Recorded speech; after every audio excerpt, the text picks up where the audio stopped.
అది మాకే అర్థమైతలేదు అన్న. దాదాపుగా ప్రభుత్వం ఏర్పడి 2.5 సంవత్సరాలు అవుతున్నాయి.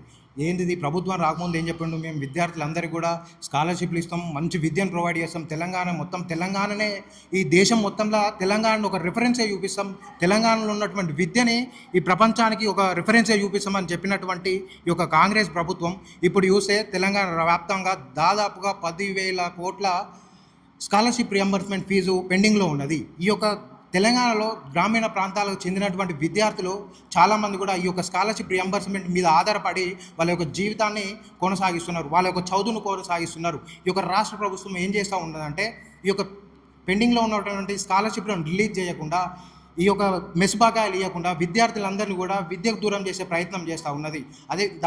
అదేవిధంగా ఇంకోటి ఏం చేస్తూ ఉన్నదంటే మొన్నటికి మొన్న ఈ యొక్క ప్రైవేట్ ఇంజనీరింగ్ కళాశాలలు పోయి మా యొక్క కాలేజీలను మేము నడుపుకోలేకపోతున్నాం, మా ఇన్ఫ్రాస్ట్రక్చర్ని మేము నడపలేకపోతున్నాం, మా యొక్క ప్రొఫెసర్లకి మేము జీతాలు ఇచ్చే పరిస్థితి మా యొక్క కాలేజీలో లేదు అని చెప్పేసి హైకోర్టుని ఆశ్రయించినప్పుడు, ఏదైతే హైకోర్టు మీరు కౌంటర్ దాఖలాలు చేయని చెప్పేసి హైకోర్టు ప్రభుత్వాన్ని అడిగినప్పుడు, పదే అడిగినప్పటికీ కూడా ఈ యొక్క కాంగ్రెస్ ప్రభుత్వం హైకోర్టుకు ఎలాంటి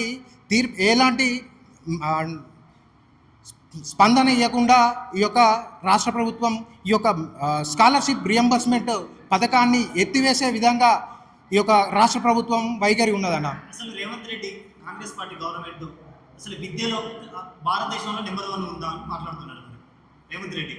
అన్న, మనందరూ కూడా తెలుసు తెలంగాణలో ఉన్నటువంటి విద్యా వ్యవస్థ ఎటువైపు పోతున్నది, తెలంగాణలో ఉన్నటువంటి విద్యార్థులు ఎటువైపు పోతూ ఉన్నారు, తెలంగాణలో ఉన్నటువంటి యూనివర్సిటీలల్లో ఇన్ఫ్రాస్ట్రక్చర్ ఎట్లా ఉన్నది, తెలంగాణలో ఉన్నటువంటి యూనివర్సిటీలల్లో ప్రొఫెసర్ రిక్రూట్మెంట్ ఎలా ఉన్నది, తెలంగాణలో ఉన్నటువంటి ఉస్మానియా యూనివర్సిటీలో ఈ తెలంగాణలో మనందరం కూడా చెప్పుకుంటాం, తెలంగాణలో అతిపెద్ద యూనివర్సిటీ ఉస్మానియా యూనివర్సిటీ అని చెప్పుకుంటాము.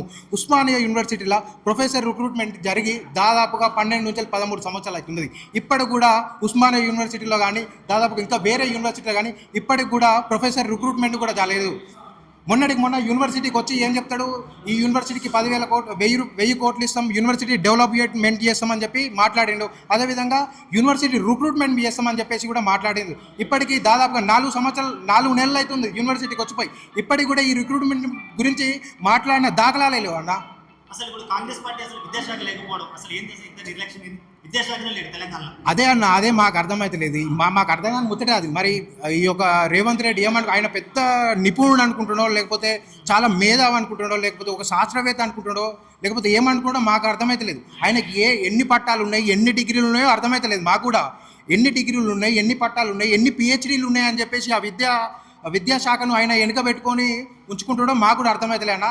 కాబట్టి మేము ఒక రేవంత్ రెడ్డికి ఒకటే హెచ్చరిస్తున్నామన్నా, ఈ యొక్క విద్యా వ్యవస్థకి మంత్రిని వెంటనే కేటాయించి విద్యారంగాన్ని మెరుగుపరిచే విధంగా ఈ యొక్క రాష్ట్ర ప్రభుత్వం ముందుకు రాకపోతే ఎక్కడికెక్కడ ఈ యొక్క ప్రభుత్వం యొక్క అధికారులను ఎక్కడికక్కడ అడ్డుకుంటామని చెప్పేసి ఏబీ తరఫున మేము కూడా డిమాండ్ చేస్తూ ఉన్నాం, హెచ్చరిస్తూ ఉన్నాం. తెలంగాణ రాష్ట్ర వ్యాప్తంగా దాదాపు 10,000 కోట్ల ఫీజు రియంబర్స్మెంట్ స్కాలర్షిప్లు ఉన్నప్పటికీ ఈరోజు పేద బడుగు బలహీన విద్యార్థులు ఎంతో కష్టపడి ఇక్కడ యూనివర్సిటీలలో చదువుదామని వస్తే ఫీజు రియంబర్స్మెంట్ స్కాలర్షిప్లు ఇవ్వలేక ఈ కాంగ్రెస్ ప్రభుత్వం నిర్లక్ష్యం చేస్తూ ఉంది.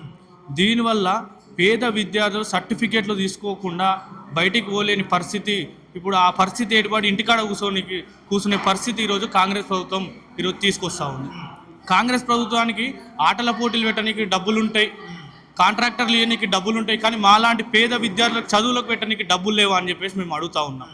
ఏదైతే పేద విద్యార్థులు అల్లోకల్లోలం అయిపోయి మంచి యూనివర్సిటీ, ఉస్మానియా యూనివర్సిటీ 100 ఏళ్ల చరిత్ర గల ఉస్మానియా యూనివర్సిటీని ఈరోజు ఫీజు రియంబర్స్మెంట్ కరువు అయిందంటే ఈరోజు ప్రభుత్వం ఎట్లా వివరిస్తుందో విద్యార్థుల పట్ల మనకైతే అర్థమవుతూ ఉంది. ఈరోజు విద్యాశాఖ మంత్రి లేడు, అసలు విద్యాశాఖ మంత్రి ఉంటారా అని రేవంత్ రెడ్డికి తెలుసా అని మేము అడుగుతూ ఉన్నాం. ఈరోజు నేనే విద్యాశాఖ మంత్రి, విద్యాశాఖ మంత్రి నా దగ్గర ఎందుకు ఉంచుకున్నా అంటే విద్యార్థులకు నాకు ఏం కావాలనో తెలుసు అని మాట్లాడాడు. మరి నువ్వు విద్యాశాఖ మంత్రి నువ్వే కదా, నువ్వేమిచ్చినావు? ఇచ్చింది ఏం లేదు, గుండు సున్నా. ఈరోజు విద్యార్థులకు నువ్వేమిచ్చినావు అని చెప్పేసి మేము అడుగుతూ ఉన్నాం. బట్టి విక్రమార్క మన రీసెంట్ అసెంబ్లీలో విద్యార్థులకు ఎలాంటి ఎవ్వరి అకౌంట్లో కూడా రూపాయి కూడా క్రెడిట్ కాలేదు, గవర్నమెంట్ నుంచి ఎవ్వరు రూపాయి కూడా క్రెడిట్ కాలేదు. మొన్న 15 కాలేజీలు మేము నడపలేని పరిస్థితిలో ఉన్నాయని చెప్పేసి హైకోర్టును ఆశ్రయిస్తే కౌంటర్ దాఖా చేయండి అని ఎన్నిసార్లు 3 సార్లు ఇచ్చి చెప్పినా కూడా కాంగ్రెస్ ప్రభుత్వం పట్టించుకోలేదు. పట్టించుకోకపోతే హైకోర్టు నిర్ణయం ఏమిచ్చింది, విద్యార్థుల తరఫు నుంచే ఈరోజు ఫీజు రియంబర్స్మెంట్ బకాయిలను తీసుకోమని చెప్తే దీనికి ఎంతవరకు కరెక్టు, కాంగ్రెస్ ప్రభుత్వం క్వశ్చన్ చేయకుండా ఎంతవరకు కరెక్టు అని చెప్పేసి మేము అడుగుతా ఉన్నాం. పేద బడుగు బలహీన విద్యార్థులు తల్లిదండ్రుల యొక్క రక్తం తాగాలని చూస్తూ ఉంది కాంగ్రెస్ ప్రభుత్వం. ఇంకో 10 ఏళ్ళు సీఎం రేవంత్ రెడ్డి అంటారు, దీని మీద నీ అభిప్రాయం?